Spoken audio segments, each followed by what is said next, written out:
Hello. Hi. Right. I've just come off this massive talk with the GCS. I've generated a fat load of downloads for our Captain Tom report though, so that's good. Oh, wow. Now, I've lost your bio. I've lost my questions I'm going to ask you. I'm completely disarrayed at the moment, so we've got 10 minutes to resolve. Here are your questions. Okay. Where is your bio?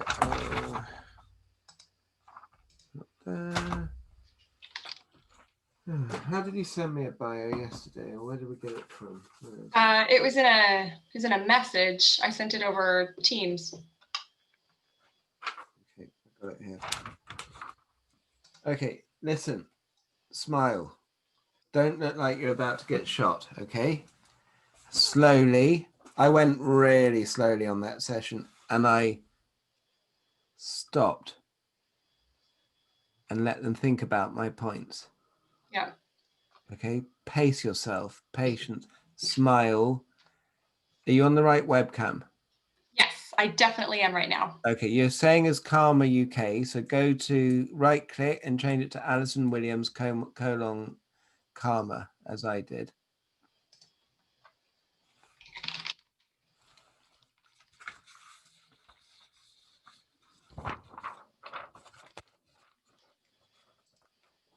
Perfect.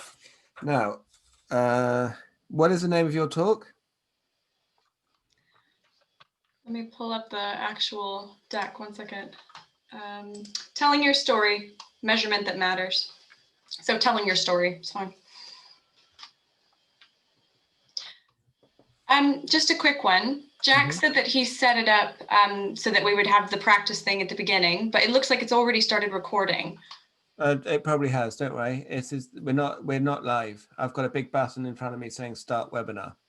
Oh, okay, so you have that power. Okay. Yeah, I am the boss. Don't worry. I told Jack not to worry. He was just getting in our way and being irritating. It's all in control. I've logged in as the as CARMA UK, and I've logged into the master panel, and I have complete control. So when I hit that start tit, we'll be off. As I said to you yesterday, I'm going to hit it at sort of 59. Yep. At 0:30, I'm going to say we're just going to wait 30 more seconds for stragglers, and I'll start it at 1 minute past. Sounds good. Okay. And I just clicked share screen, but it says you've disabled screen sharing, so you might. Yeah, that's right. I mean, I need to give you permission. So all panelists, or who else? Who can start sharing when someone else is sharing? All panelists. Okay. So hit share screen now. Yep. Now we're good. Well, I'm not seeing your screen though. Oh, you actually want me to share it? Okay. Well, I want you to check everything. Okay. All right. Now, can you please shut your emails? Yep. Turn off Teams. So Teams, you're going to need to sign out of it, okay? You must sign out of it. So go to your face in the top right, go right down to the bottom after you've clicked on your face to sign out. Yep, it's all signed out. And get out of it, because I'm afraid all our esteemed colleagues are fucking pain when you're doing a webinar. A window will then appear asking you to sign back in. Yep. Shut that window. Don't even, because sometimes it pops back up as a sort of reminder. So don't even minimize it. Shut it. Get rid. Got it. Shut your emails. Yep, done. What have you got open? Nothing. PowerPoint and Zoom. That's it.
You're going to talk for about 15 minutes, yeah?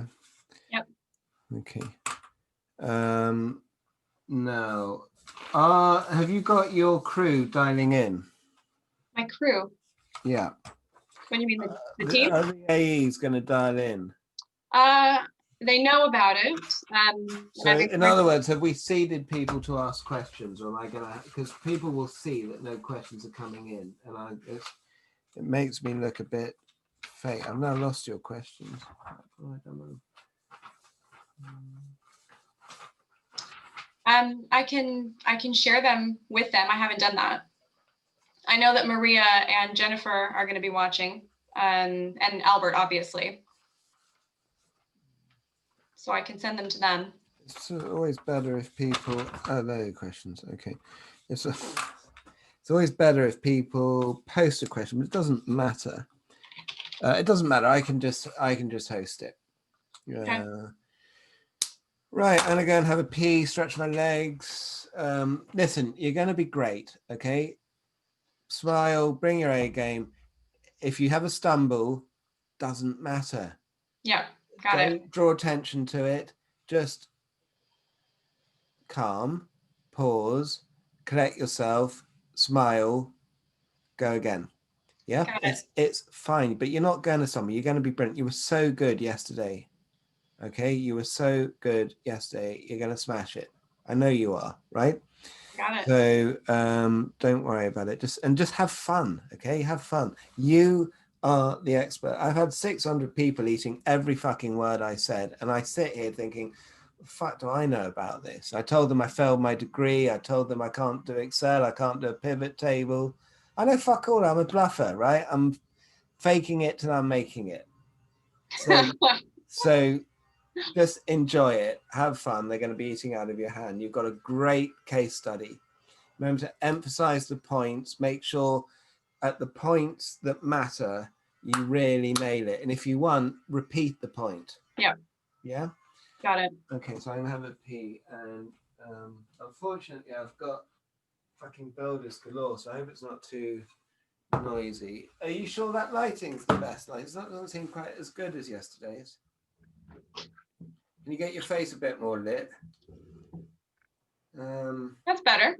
I think that probably is better if you don't think you look like you've seen a ghost. You don't. No, I think it's good. Yeah. Okay. I'll be back in a sec. I might not come back. That will freak you out. I'll come back. I promise.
I'm gonna eat a biscuit.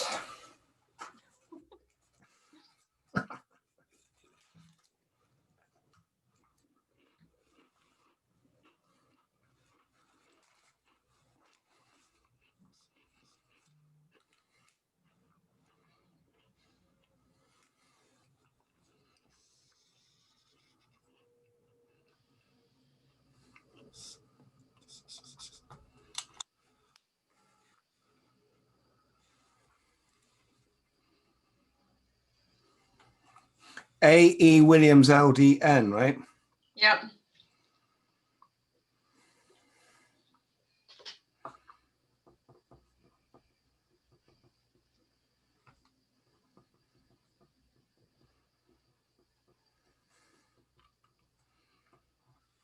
Oh, and on the last slide, Jack asked me to put some links to other stuff to plug.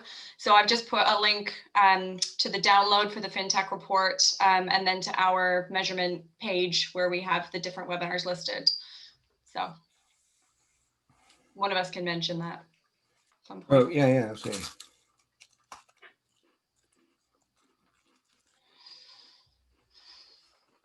Do you want to sit there if I start it? Yeah. I'm going to mute myself and turn my microphone off and just start it, okay? Why don't you put your slide up, your screen up? Share your screen. Yep. Yep. 1 second. Then mute and blank your image. Okay. Full mode. Yeah. Okay, stop sharing your image. Have you done that? Mute yourself. I'm going to start. I'm going to stop my video. I'm going to mute. And we're starting now. And don't you start speaking until I bring you in, okay? All good? You're going to smash it. Good luck. I'm going on mute. Well, I'm going to stop my video. I'm going on mute. And I'm going to start the webinar as soon as I go on mute. Here I go to mute.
Hello, everybody. Just to say we'll be going live in just 1 minute.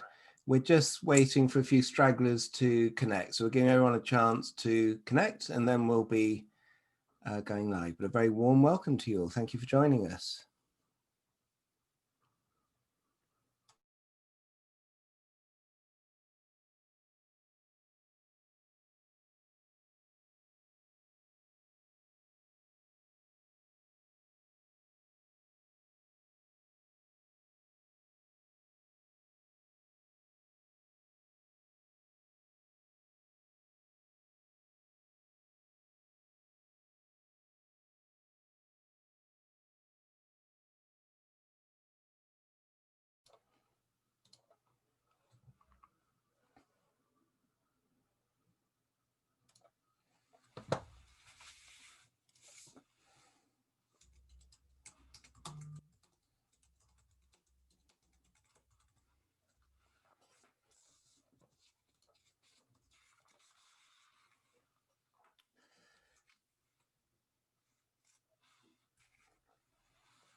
Well, hello, everybody, and a very, very warm welcome to today's webinar. We're really pleased you've been able to join us. Thank you very much. My name is Richard Bagnall. I am CARMA's co-managing partner, and I am the chairman of the Global Trade Association, AMEC.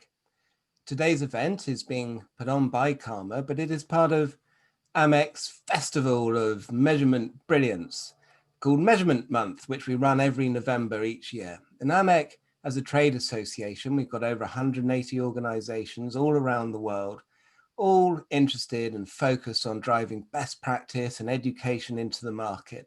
Measurement Month is one of the highlights of our year.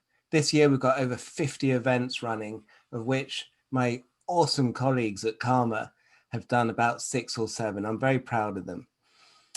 So a very warm welcome. Thank you for joining us today and for joining us to listen to Alison WIlliams, who I'm pleased to introduce, talking about telling your measurement story, measurement that matters, something I think that is critical in today's really challenging economic climate. We have to prove our work as communications professionals and measure our work in a meaningful way. If we can't do that, if we're just shown as activity-driven cost centers, then we're going to have a problem. So how do we tell that measurement story in a meaningful way? And there's no one better to tell us than my brilliant colleague, Alison. Now, Alison has over a decade of experience in the industry. I worked with her at my previous company. I was thrilled when she was able to join us again at CARMA. She's a trusted consultant to global brands with multi-market programs, and her experience goes across all forms of media and linking digital and social and any form of earned media through to the activities and the outcomes that really show results. At CARMA, she is our client services director, and she runs our teams in the USA and also across Europe, looking after many of our absolutely premium accounts. Now, Alison also has a private life. She's married. She keeps fit running. She's got a lovely little toddler called Finn. She loves to cook. I don't think she's as good a chef as me, but she'd probably argue. But I know one thing that she's definitely a lot better at, and that is making cocktails.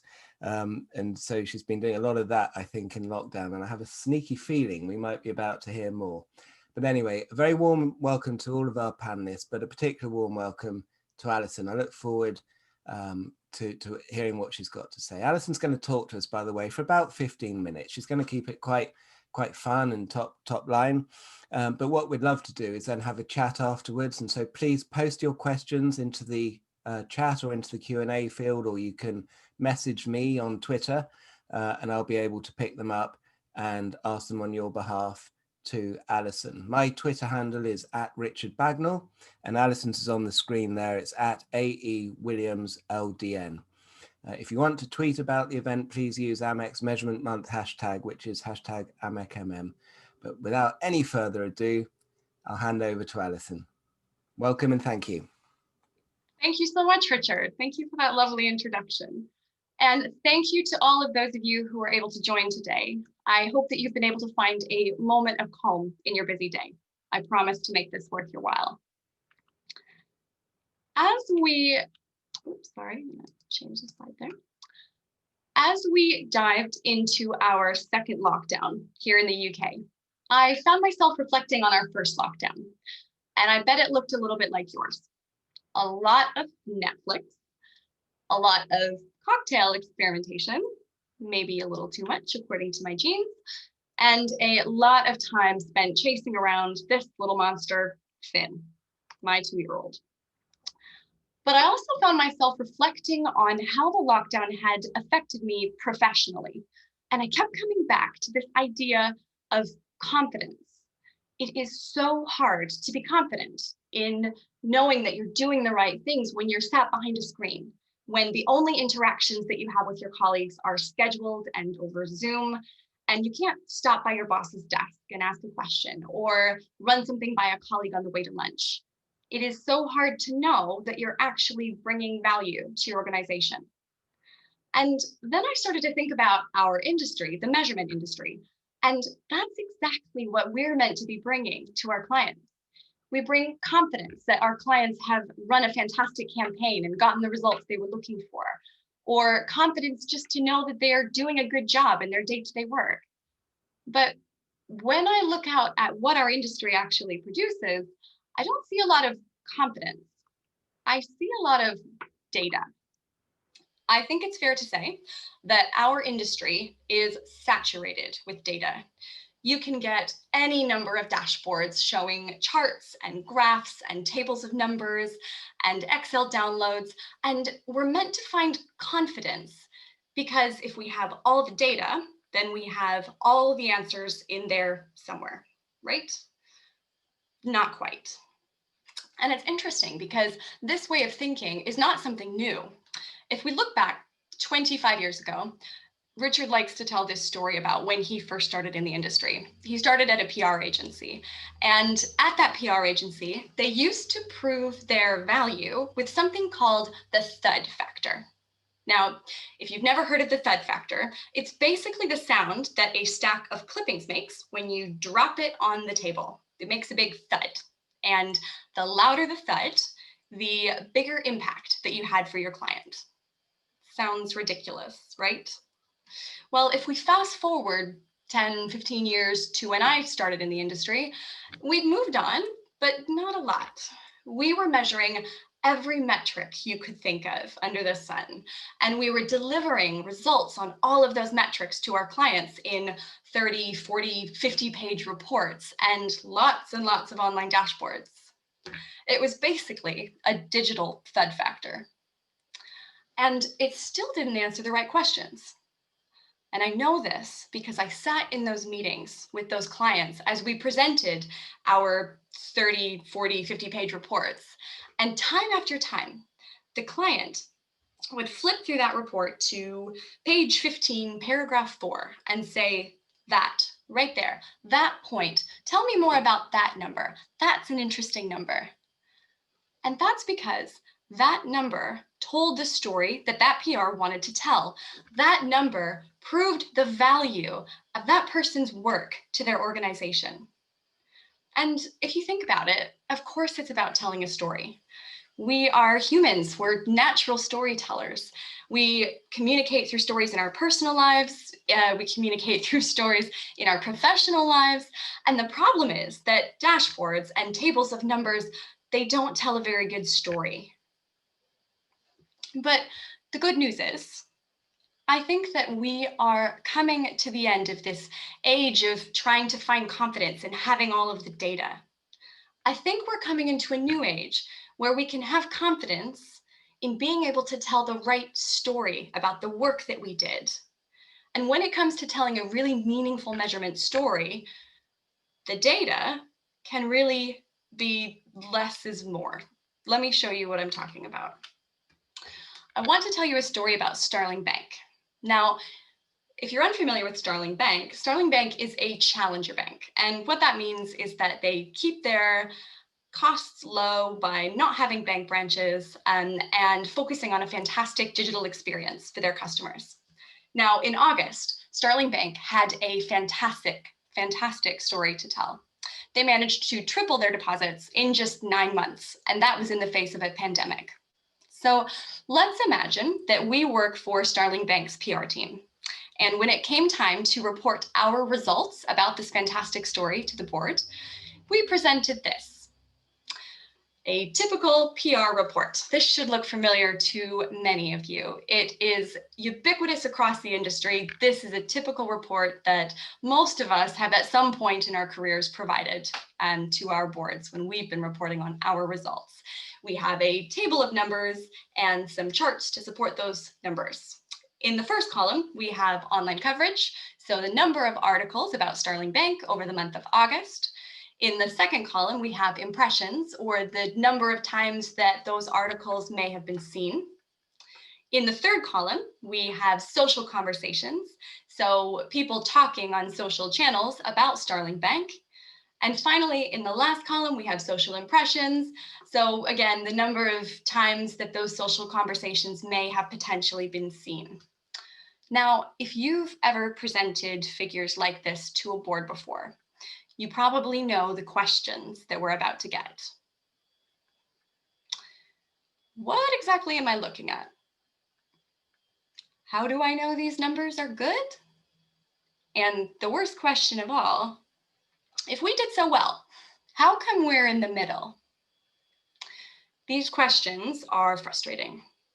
They're demoralizing, but they're also unnecessary. Let's take it back to the story that we would want to tell if we worked for Starling Bank's PR team. Now, it's probably exactly the same story that any PR would want to tell about any campaign they'd ever worked on. And in the measurement industry, we describe this story in 3 phases: outputs, outtakes, and outcomes. Now, I know that these terms can be confusing. They all sound quite similar, so I like to think about them visually. When we talk about outputs, that's the stuff that you do. That's your job. That you write, the messages you get in your stories, and the spokespeople that you get quoted in them. That's where all of your efforts go. The outtakes, that's what people think after they read your story. That's the impression that you leave them with, the feeling that you give them. And finally, outcomes, that's then the things that people do after they've read your story and thought about it. That's the thing that they do. And when you talk about tangible, impactful outcomes to an organization, that's where it is, in the outtakes and the outcomes. Those are the things that matter to your organization. And so when we talk about telling a meaningful measurement story about your work, we need to make sure that we're linking your work to the outtakes and the outcomes that are most important to your organization. So let's take it back to Starling Bank with that concept in mind.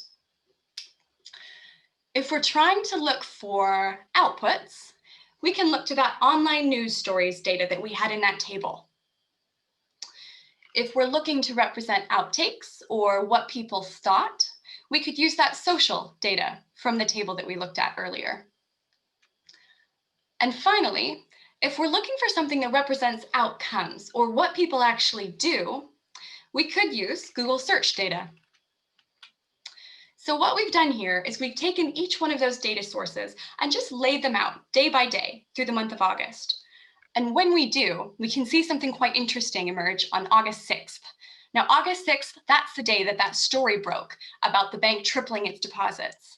And lo and behold, there was a peak in coverage on that day. There was a peak in social conversations, and there was an increase in people actually searching to find out more about Starling Bank. Now, if you work for Starling Bank's PR team, this would be the fantastic story to tell, that the work that you did caused people to actually go and want to find out more about your bank. And it doesn't have to stop there. If you think back to the table that we looked at earlier, you can see that we also managed to get some data on several other fintech brands. And we did this to get a bit of context for what good looks like. Now, if we look at this table, at first glance, it looks like Revolut did slightly better than Starling Bank. It got more coverage in the month of August. But let's take those data points for Revolut, the same data points that we used for Starling Bank, and lay them out in the same way and look at the results. Now, at first glance, it looks like Revolut also did a good job towards the end of the month. It had 2 peaks in coverage and in social conversations. But when we actually dig into the data, there was a negative story that drove those peaks about their losses. And furthermore, there was little to no correlation with people then actually Googling Revolut to try and find out more. So if you worked for Starling Bank PR, this is the story that you would want to tell. You would want to be able to show that your work caused people to want to find out more about the bank, and you were able to do that within the context of a really difficult time within your industry. That is a fantastic story to be able to tell. Now, we don't work for Starling Bank at CARMA, but if we did, we'd be looking for an even better story to tell. We would be looking to correlate the PR work of the team with people actually signing up for new accounts or even inquiring to learn more on their website. And if we worked for an automotive client, we might want to look at the work of the PR team against the number of people signing up for test drives or using the car configurators on their websites. As you can see, this formula works in any industry. If we worked with a tourism client, We might want to look at the work of the PR team compared to people actually booking things with their channel partners, hotels or flights. And finally, if we worked with Craft Gin Club, we would want to be looking at the fantastic work that their PR team does against the number of people actually signing up for new subscriptions. And as one of their newest subscribers, I can highly recommend their subscriptions. So the point is, if you know the story that you want to be able to tell, it is so much easier to know the data that you're going to need to be able to tell that story about the work that you did. Dashboards and data tables, they don't tell that story. They're great if you want to keep your finger on the pulse of an issue or watch a trend over time, help you strategize, but they don't tell a meaningful measurement story about the work that you do. That's our job as humans, as PR practitioners, as insights managers, as measurement consultants. It's our job to look at the data and find the story that tells a great amount of impact about the, it tells a great story about the impact that you've had for your organization. And that's my job at CARMA as well, to make sure that we are doing this for all of our clients each and every day in the smartest and most effective ways, and to share best practice. So I hope that that's what I've been able to do for you today. But I hope it's not just been an interesting story or ideas. I hope that it's been something that you can actually take back to your teams and put into practice so that you can start to tell a really meaningful measurement story about the work that you do. Thank you so much for listening. With that, I would love to open up for questions. Thanks. Thank you, Alison. Excellent talk. Appreciate that. One question that just popped straight into my mind. I wonder if you can help our delegates to think about, how do they start to work out the story that matters to them? What tips have you got on what's the story that matters to different organizations? How do you go about that? I mean, you showed how we could tell a meaningful story, but how would I think about that? Good question. We talk with clients about this a lot. It all comes back to the business objectives, but more than that, it comes back to the people who set those business objectives. It comes back to the stakeholders that you're reporting to, that you need to prove your value to. And understanding what their objectives are sets you up really well to know the story that you then want to be able to tell. Okay, so I have a comment stroke question from one of our delegates called Ambrose Muscat. Ambrose, thank you very much. Ambrose says stock market reaction would be a good indicator under the outcome lines, I reckon. And you showed us some other sort of examples. What do you think about stock market reaction as an example, and what other types of outcomes that you might want to link? Any thoughts on that? I think that would be fantastic. I think I would just caveat with this idea that it would be about showing your contribution to that. I think that it would be challenging to say that the work that you did in PR was the only driver of a change in stock market prices. So it would be the story that you would want to tell would be about how you contributed to that. So, yeah, I think that it would be important to frame it in the right way.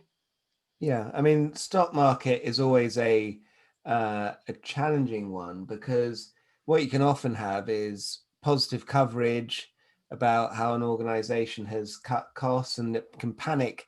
What might be positive to an investor might be not positive to somebody else. It can panic people in the market who might say, oh, why are they cutting costs? And so stock price sometimes moves differently from sort of tone of coverage, but it is a useful metric to look at and to keep tracks on, for sure. Now I'm going to cheat a bit here, Alison. I've just come, it's been a busy day for me, and I've come straight from a webinar that I was doing to the UK Local Governments Communication Associations. There were 600 small regional arm's length bodies and councils and those type of organizations. Their comms professionals were on that call, and one of them was asking me, and I thought I'd ask you this, so sorry about that, but is it possible to do meaningful measurement with little or no budget? So what are your thoughts on that? Yeah, I mean, absolutely. In short, it's all about being targeted.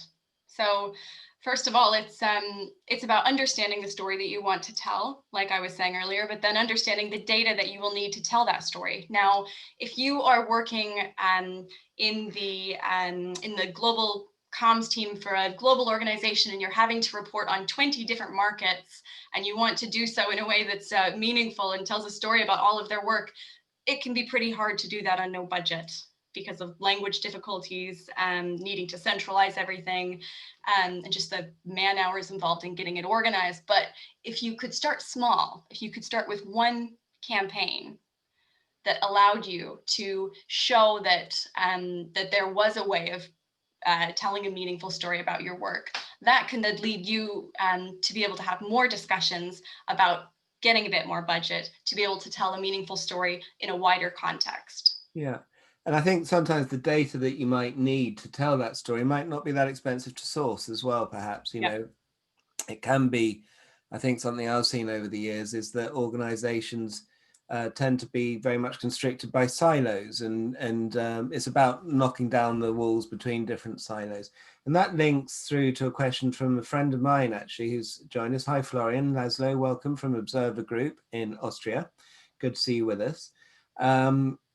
Florian, I should add, ladies and gentlemen, is or was the headline sponsor for this year's summit, which was meant to be in the beautiful city of Vienna, and we hoped it might be there next year. But Florian is a big supporter of AMEC, and we appreciate you being here. But anyway, Florian asks, he says that was a great presentation, Alison. Thank you.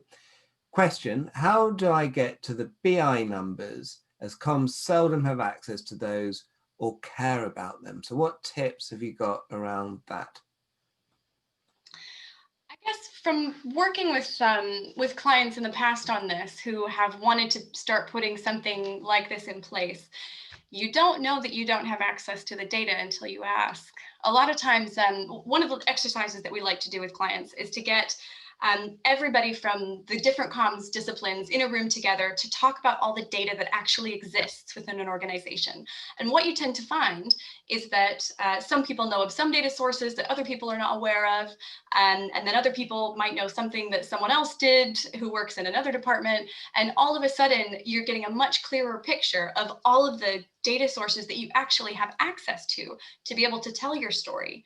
So I guess if you're feeling like you don't have access to the right data sources, it could be that you're not involving enough people in these conversations to be able to get that access. Okay.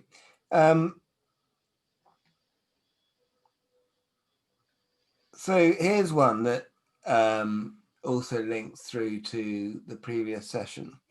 And so obviously the current environment, you know, COVID is dominating all of our lives. And it's meant the ability to plan has been largely constrained. So the question is, what if I hadn't planned this kind of measurement in advance? Is it still possible to show value for a campaign like this? Absolutely. What you tend to find is that a lot of the data sources, well, for example, a lot of the data sources that we use, a lot of the data sources that are out there, you can go back in time and find the data. It could be a bit more manual, and it could, it could cost a bit more to get the historic data, but it exists. So that shouldn't necessarily stop you. I think what's important to have, though, once you've done the campaign and you know what you need, don't go back and get everything. Go back and get what you know you're going to need to tell the story, because it'll be more efficient for you if there are any costs involved. Yeah. And an anonymous question has come in, which makes me chuckle. It says, well, hold on, Alison, doesn't CARMA provide those great big 30-page doorstep reports that you were talking about? And are you now telling me that I don't need that data? So I suspect that might be from one of our clients. So let's have the right answer here, please. Yeah, I would say that when I look at all the measurement programs that we run at CARMA, we're not providing stuff to one stakeholder in an organization. So we might be providing impactful one slide, what is the measurement stories and presentations to one stakeholder, but then we might be providing a 30-page deep dive report to another. these, as I said before, these dashboards, these data tables, the 30-page reports, they're useful for strategizing. They're useful for planning and understanding the intricacies of what worked and what didn't. But they're not the thing that tells your story. So when we think about presenting our results to the rest of the organization, we need to be thinking about telling that one story in a simple and impactful way. The rest of the stuff can be useful to the team, but it's that one story that matters to everyone else in the organization. Yeah, I think that's right. I think it's always about who's the audience, not who's the target audience for the comms, but who's the audience for the report, and different internal audiences for our different reports and intelligence that we produce as these professionals. It's all about, well, what are the questions that they need answering? What are the insights that they need? How frequently they need? And you know, the board needs a different thing from the PR agency. They need a different thing from the regional PR managers, etc., etc. So always we must think about the audience in mind. And another question's come in about Starling Bank, actually, to do with, how did he get the search data? They're not a client. How did he get that stuff? How did he get the search data? What can we do to get that kind of information? Well, it's actually easier than you think. It's freely available data. If you Google search or Google Trends, it takes you to Google Trends, where you can literally put in any topic, any term for any time period and any country, and you get trending search data over time. It's a really interesting data source to use. Mm-hmm. Mm-hmm. A question I'm loath to ask, but I'm going to. I have spent 25 years in this industry, and sometimes I feel like Action Man or a stuck record. You know, I don't know if you remember Action Man, that toy. It shows my age, but there used to be this toy. You pulled a string on its chest, and it would go, "Action Man Patrol, fall in," and it would just say the same thing over and over again. And I find myself saying the same thing, which is about the dreaded AVEs. And somebody has asked the question, well, my board actually doesn't want a story. They want a financial figure.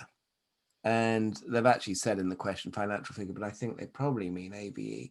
So what are your thoughts on, if you've got to prove your value with a financial figure, you know, if you've got a CEO or CFO demanding to know, especially in this challenging time now, what's the value of PR? How do we do that? I feel like this is a question that every client I've ever worked with has asked at some point. And the answer is that if there are certain stakeholders that are demanding that figure and they wouldn't accept anything else at the time, then you probably might have to give them that figure. But alongside something that is more meaningful and tells a better story, it's change management. And we see this from clients time and time again. It takes time. There are, you don't have to convince a communications team to not be tracking AVE, because they know it doesn't prove the value of their work. So if you're looking to put something more meaningful in place, you can have a focus on all of this much more meaningful measurement within the team, and you can spread that best practice. And then when you are having to report this financial figure to whoever it is that won't accept anything else, make sure that when they get that, they also get that meaningful story that you and the rest of the team has been working on and feel like it represents the work that you do. And then slowly over time, you can start to talk about bringing that more front and center in terms of how you are. It's about weaning them off, isn't it? I think, Yeah. you know, as an industry, we have to hold our hands up, obviously, as part of the problem that for years, monitoring and evaluation businesses have provided AVEs, and PR people have understandably said, well, this is a meaningful metric. Mr. Boss, Mrs. Boss, have a look at this. And then to ask them to suddenly go and say, well, you know, that metric I was telling you how great I was with, actually it's not relevant and you shouldn't use it, is a massive ask. So we as evaluation professionals have to help them, don't we, on that journey. And as you say, I think that's right. It's wean them off, give them more meaningful information, explain why the metric is meaningless. And of course, that's why AMEC has its ongoing campaign, Say No to AVEs. There's a white paper on AMEC's website. It's if you Google it, 22 reasons to say no to AVE. So if anybody is on this call, on this webinar, who is struggling from that, then do go and Google that. Now, I've got a great question as well has come in, which is all to do with attribution. It's, look, if I said that my head of comms is responsible for an increase in subscribers, they'd say, yeah, right, what about the advertising? What about the marketing? So what do we do in that situation? It's a good question. And I think this is the tricky question that causes PRs to back down and go back to their counting metrics. But I think that's because we're asking the wrong question. If you think about it, the work that the advertising team does and the marketing team and the comms teams, they're targeting the same audiences with the same messages. Everybody's working towards the same objective. The conversation shouldn't have to be about attribution. It can just be about contribution. As I said before, telling a meaningful story about your value in the value of the work that you did and the impact you made, that can be a story of contribution instead of attribution. And I stole that from one of my colleagues. I think it's a great way of explaining it. Can we credit her? Yeah, that was all right. That was Orla, wasn't it?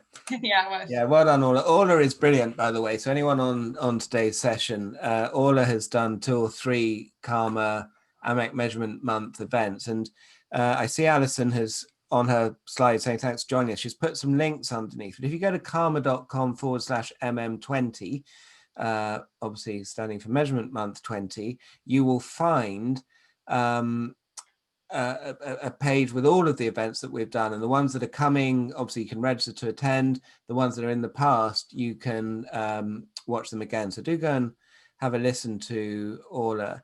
But Orla is brilliant, and I love that expression. It's about contribution, not necessarily attribution, and it's something that I have to I spend a lot of time talking to the UK government about this, where the UK government is relentless at trying to prove its value for every piece of work. It's accountable to the people. It's spending taxpayer money, and their missions to save lives, educate, etc.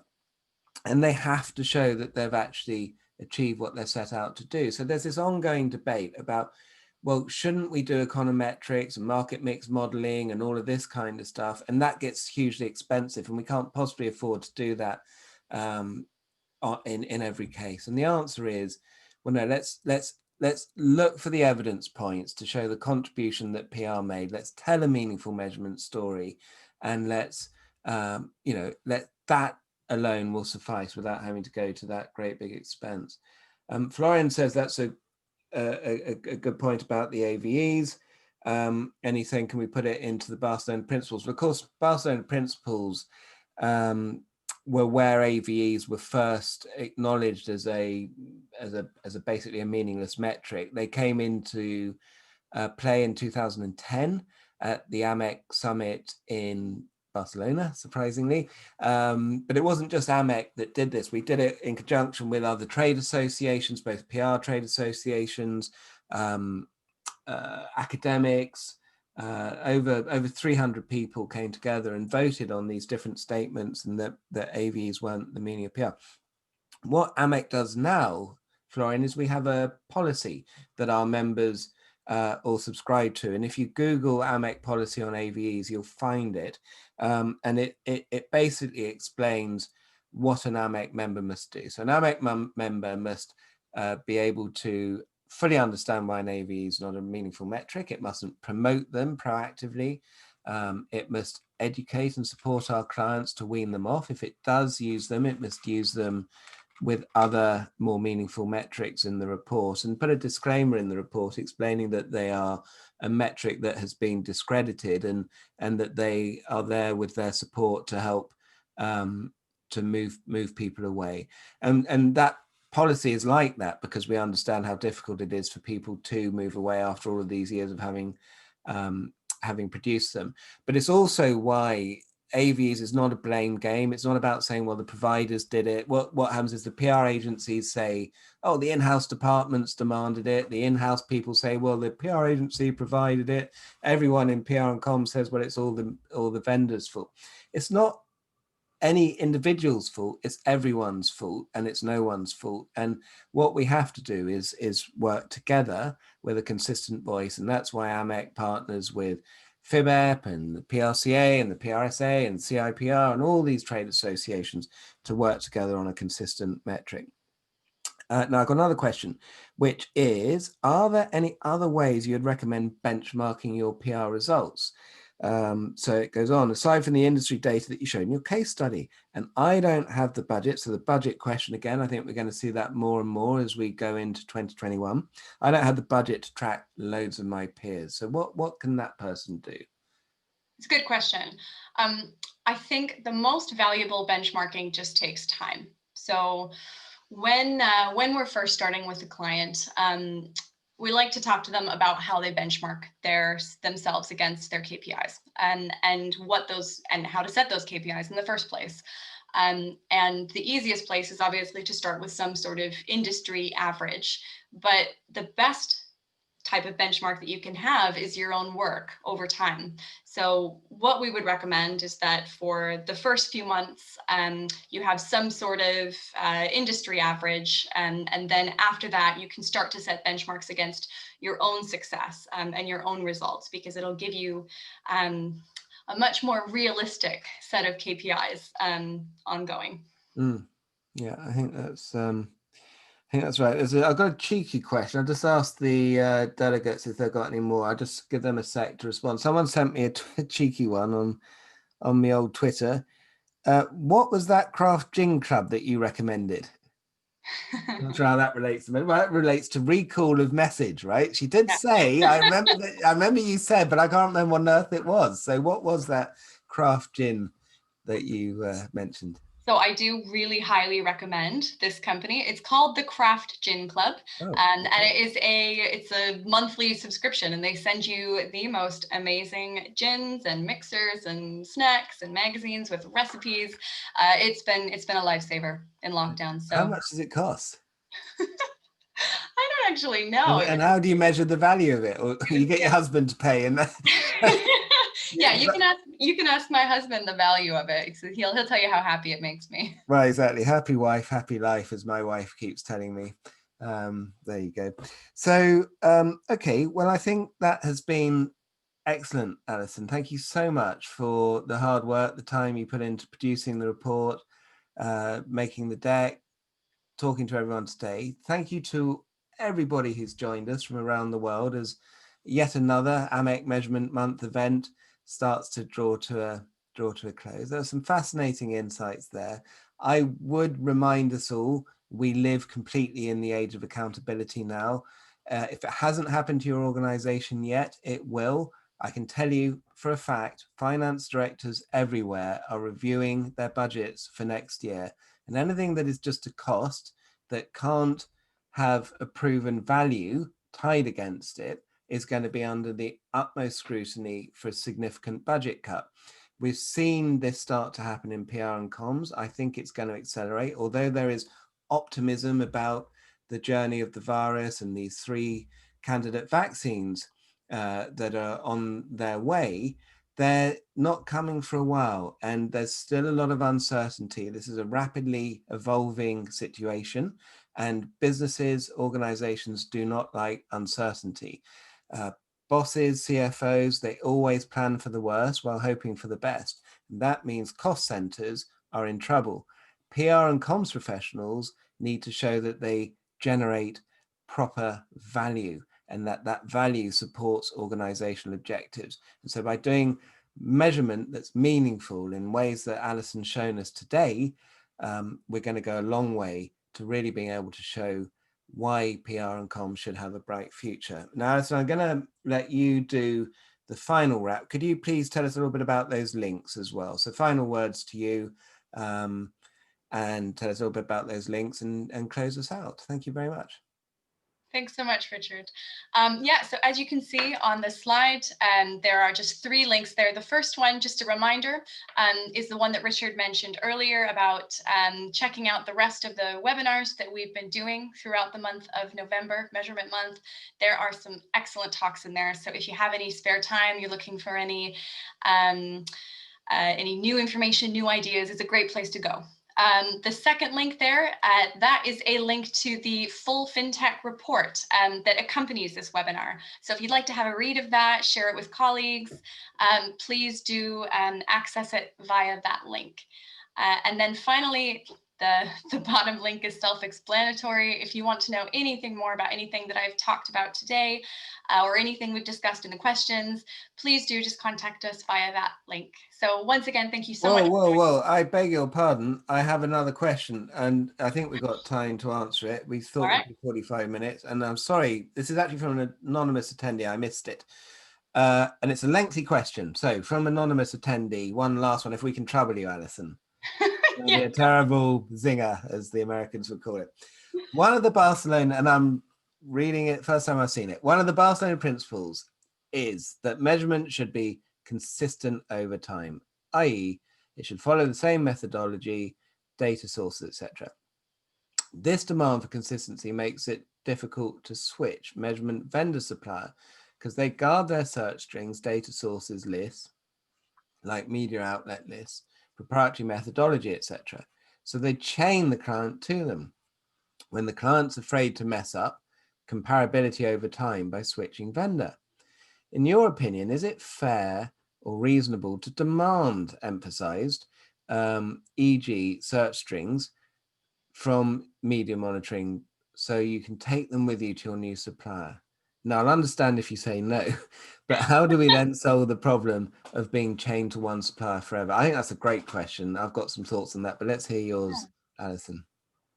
In short, it's totally fair to demand that. They're your monitoring terms. They're the work that you've done with that provider over however many months it took to get the strings right. I've never refused to give a client their search strings or their data if they've parted ways with me at any point in my career. I think that's really unfair. If you're switching providers, it's for a reason, and that data should be yours to take with you so that you can get the service that you're looking for. So, Richard, I don't know if you want to add something. Yeah, no, I think that's absolutely fair enough. I also know businesses who just refuse to do it, and that can be frustrating. But what normally the situation is there is that if the outgoing provider is refusing to do it, it just shows that they were the wrong partner anyway. I mean, someone who is your partner should be working with you. They should be sharing the brief with you. You should know what the strings are, what the media that they're searching are, and that kind of stuff anyway. And if stuff's in a black box, and I think really that's where that Barcelona principle is. If it's the Barcelona principles of the seventh one, it's about replicability, transparency, that kind of stuff. Then yeah, it's, you know, you should be working with a monitoring and analytics business that is a partner, not a vendor, and that doesn't have black boxes, that work like Alison and her team do. You know, she's our client services director, not our customer service finance extractor. You know, Alison's job is to make sure all of our teams are working with our clients to please them. You know, happy client, happy CARMA. And I think that's something that I've taken with me throughout my career. It's something that matters. And a vendor that isn't doing that is the wrong partner. But I would definitely raise the ante with the outgoing provider. Okay, well, look, thanks again, Alison. Thank you, everybody, for joining us. Stay safe and well. And as we move towards the holiday season, I hope you all get a chance. I know it's been a long grind this year. So I wish you all a good Christmas when we get there. And here's to 2021 being a much happier, better year for everybody. But thank you for joining us today. We do appreciate it. Stay well. Take care. Bye-bye. Take care. Bye, everyone. Thank you.